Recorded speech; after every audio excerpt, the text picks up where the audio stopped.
This is what's really happening inside your body when you play fast double bass using the ankle technique. Here's the question. When the tempo rises, is it your calf muscle doing the work? Is it the shin muscle? Or maybe both? What you're about to see might upset a few people. But it's also going to explain why so many drummers can't really play faster than 180 BPM with the ankle technique, and why my approach is different.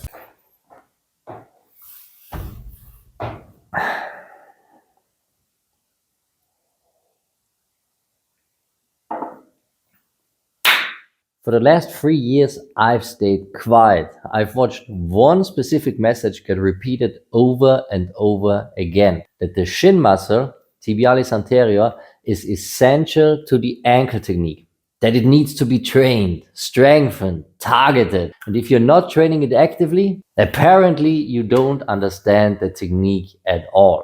Well, today we're going to talk about that. This video is about giving you the full picture so you can make your own decision on how you want to play. We'll look at different ankle technique approaches. I'll show you EMG readings in real time. We'll revisit a study that's been circulating lately, and I'll share why I didn't speak up until now and why I'm finally making this video. So this isn't one of those fast cut, hype edited YouTube videos. There's going to be some science, some backstory, and yeah, probably a few uncomfortable truths. So if you've ever felt frustrated that your feet just won't go faster, if you've tried every tutorial and still your shin muscle burns when playing double bass, then this might be the most important video you watch all year. Let's get started. Before we dive into the two different ankle techniques, let me quickly clarify some terminology. Throughout this video, you'll hear me say calf muscle quite a lot. Now, technically, your calf is made up of 3 parts: the 2 heads of the gastrocnemius and the soleus underneath them. When you're seated playing drums, it's primarily the soleus doing the work, but here's the thing. You can't consciously choose which part activates. That depends on your joint angles, posture, and how your nervous system recruits the muscles. So to keep things clear and simple, I'm just going to refer to all of that as the calf muscle for the rest of this video. And regarding the tibialis anterior, the muscle group right here, the front part of your lower leg, I will just refer to it as the shin muscle. And now, to measure what's actually happening in these muscles, I'm using an EMG device, electromyography, which tracks the electrical signals when muscles contract. We'll get into the details of how this works in just a moment. But first, I want to show you 2 completely different versions of the ankle technique and why they activate your lower leg muscles in completely different ways. So let me break down the 2 versions of the ankle technique that you will find online. Even though they're both called the same thing, they work completely differently. These 2 are the shin-driven approach and the calf-driven approach to the ankle technique. The first version is taught by many online drum educators. With this approach, you lift your foot off the floor and point down with your toes, then actively pull the front part of your foot back up using your shin muscle, the tibialis anterior. Looks something like this. The movement pattern is shin lifts the foot, calf pushes it down. Shin lifts, calf pushes it down, one after the other. The alternative approach works differently. Instead of lifting and lowering your foot, you keep it flat and lift your heel by contracting the calf. Here, the calf does the work while the foot stays in contact with the surface. So let me show you what's actually happening inside the muscles with both techniques. We are using the same EMG setup that was used in university studies. It measures electrical signals when muscles contract. The blue line tracks the shin muscle, orange line tracks the calf. With the shin-driven approach, you see clear alternation. The shin fires to lift, then the calf fires to push down. One muscle, then the other. With the calf-driven approach, the calf dominates completely, while the shin shows only a small, steady signal happening almost at the same time. Now, you might notice the blue line isn't completely flat. So here's what's happening. Think of it like this. When you're carrying a heavy box, your other muscles automatically tense up to help you balance, even though they are not doing the lifting. That's exactly what's happening here. It's called reflexive co-contraction or reflexive co-activation. When your calf works hard to lift your heel, your shin automatically provides light stabilization. It's not lifting your foot like this, it's just keeping your ankle joint steady. This is completely normal and doesn't interfere with the movement. Now let's go back to the shin-driven approach on the pedals. Strong shin activation followed by strong calf activation. And actually, this matches exactly what researcher Aurélie of Drum's Biomech found in her study. The flexor muscle of the ankle, the tibialis anterior, contracts to support the return of the bed in its initial position. When drummers use the shin-driven approach, both muscles fire in sequence, one after another. Our data confirms the same pattern. The difference is in how we interpret what this means for drummers trying to play faster. But actually, there's way more to this story. Before I show you the results of the calf-driven approach to the ankle technique, let me tell you why I was finally forced to make this video. Before we see what happens when we push these techniques to higher tempos, there's a backstory I need to share because it explains why I finally decided to make this video. It started in April 2022 with this email right here from biomechanics researcher Aurélie Sarher. She invited me to participate in a study on ankle technique biomechanics, a professional invitation for legitimate research. But here's the problem. 3 months earlier, my first son was born and I wasn't even checking my emails.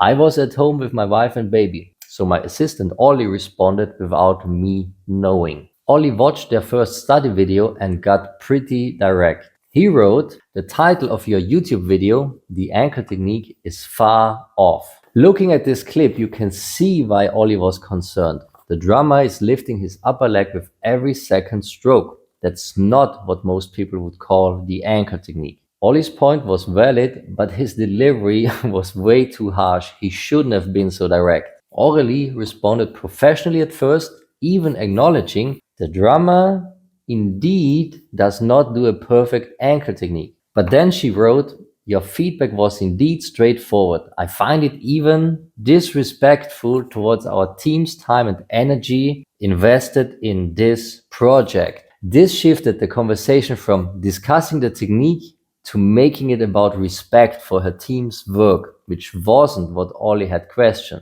When I finally saw these emails, I immediately reached out personally to make things right. So I apologized for Ollie's tone, told her that I looked forward to seeing the results of her study, and I quote, "I think this research is amazing and it will give all of us new insights in which muscle groups are involved exactly when playing double bass." She responded warmly, thanked me, and promised to send the study when finished. That was 3 years ago. I never received it.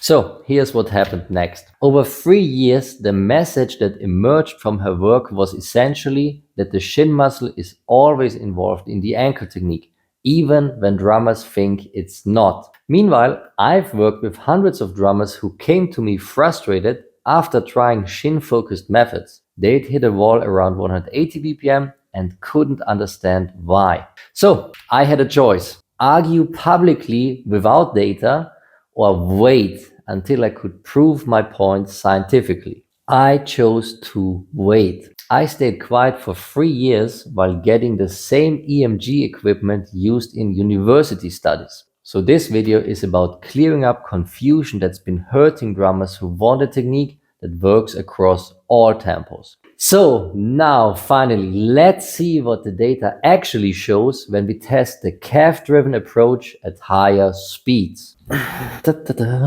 All right, time to put this to the test. Let's see what really happens when we push the calf-driven approach to higher tempos. Starting on the floor with the same movement I use on the pedal. Calf muscle lights up, shin shows that baseline stabilization signal happening simultaneously, just as expected. Now finally, let's bring this to the pedals and increase the speed. At 160 BPM, the calf is clearly doing the work. And the shin, just that light co-contraction happening at the same time to provide stability. Let's continue. 200 BPM. At 200 BPM, it's still the same pattern. Calf dominant, shin providing background support. And now finally, the big one, 240 BPM. And at 240, the shin signal still stays low, while the calf still does all the work.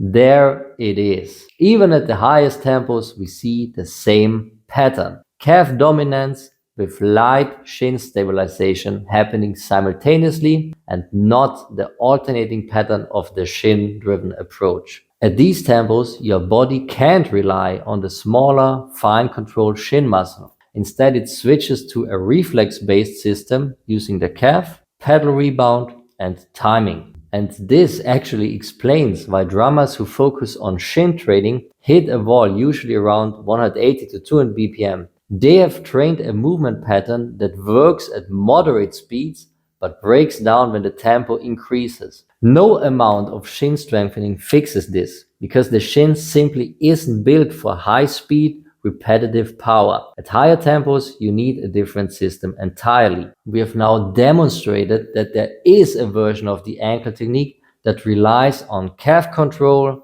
pedal rebound, and reflex timing, and it works consistently across all tempos without requiring technique switches. The answer to speed isn't shin strength, it's training your nervous system to work with the natural mechanics of the pedal and your body's reflex patterns. And now we have the data to prove it. Now let's address something that's been causing confusion: the burning sensation in your shin muscle and the role of co-contraction in the ankle technique. What you want to do is to keep a good activation and deactivation of your muscles and no overlap, which is called co-contraction. If the two muscles which are doing two movements different contract at the same time. Aurélie has suggested that co-contraction limits speed and causes problems. But let's see if there's more to the story and she might miss something here. Here's what we found. There's a difference between co-contraction and reflexive co-contraction. And reflexive co-contraction occurs in multiple scenarios. It happens with the calf-driven approach on the floor.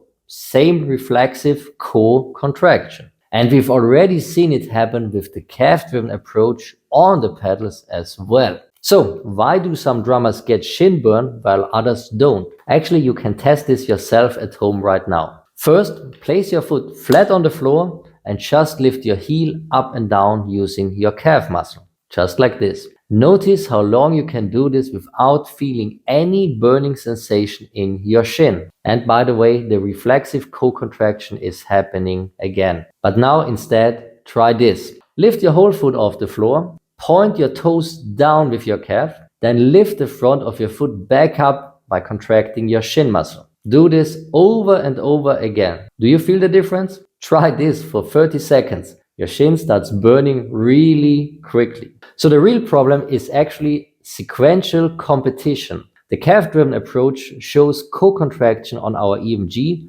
but here's where the difference is crucial. With the shin-driven approach, you get sequential switching. Contract the calf, relax the shin. Then relax the calf and contract the shin. Do you see how hard my shin muscle is firing during the shin muscle-based ankle technique approach? With this approach, your shin muscle is in direct competition with your much stronger calf muscle. Your shin is constantly trying to keep up, and now you also see the difference to the calf muscle approach. The signal of my shin muscle stays low all the time. Drummers who experience shin burn aren't even using the calf-driven approach. They are using the shin-driven approach, and unfortunately, their muscles fight each other. That's actually what Aurélie was talking about when she was talking about the co-contraction. These two muscle groups, the calf and the shin, are fighting each other. What we have shown today is that reflexive co-contraction isn't the enemy. Making your shin muscles compete with your calf is.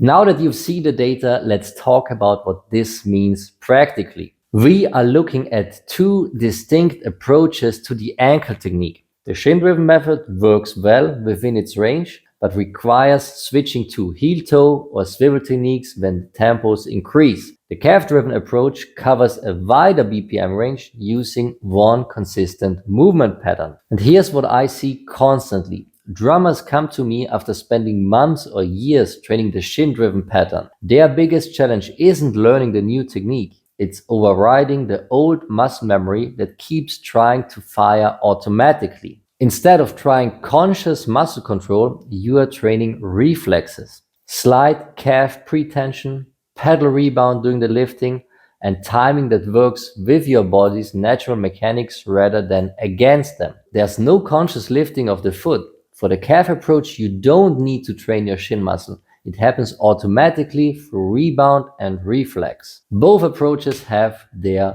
place. If you are comfortable switching techniques as the tempo increases, the Shin-driven method can work fine within its range. And on the other hand, if you want one technique that scales from 150 BPM all the way to tempos faster than 250 without requiring additional methods, the calf-driven approach offers that consistency. The data shows it's not just theoretically possible, it's measurable and repeatable. So, now that we've covered the science and the practical applications, I want to address something directly. Orally, I want to address this directly. Your EMG data is valid. The drummers you tested did show shin muscle activity, and I have no reason to question your results. What we have demonstrated here is that there's another approach that works differently. The drummers in your study weren't using the calf-driven technique I teach, so naturally, the muscle activation patterns were different. Your study shows what happens when drummers use one approach to the ankle technique. This video right here shows what happens when drummers use a completely different approach. Now drummers can see both methods and decide which one fits their goals. This video is ultimately about giving you clarity. If you've been struggling with ankle technique tutorials that focus on shin training, now you understand why. You might need a different approach altogether. The issue isn't your effort or your equipment. It's that different techniques activate muscles in completely different ways. And what works for one approach might not work for another. And finally, now that I have the same EMG technology used in university studies, I'll be incorporating this into future tutorial videos. You see exactly which muscles are firing in real time, no guesswork, just the data. And my goal remains the same, helping drummers find one reliable technique that works across all tempos without requiring to switch to the heel-toe or swivel technique. And if that sounds like what you're looking for, then the calf-driven approach might be worth exploring. So, thank you for watching and thank you for giving me the opportunity to finally share this with you.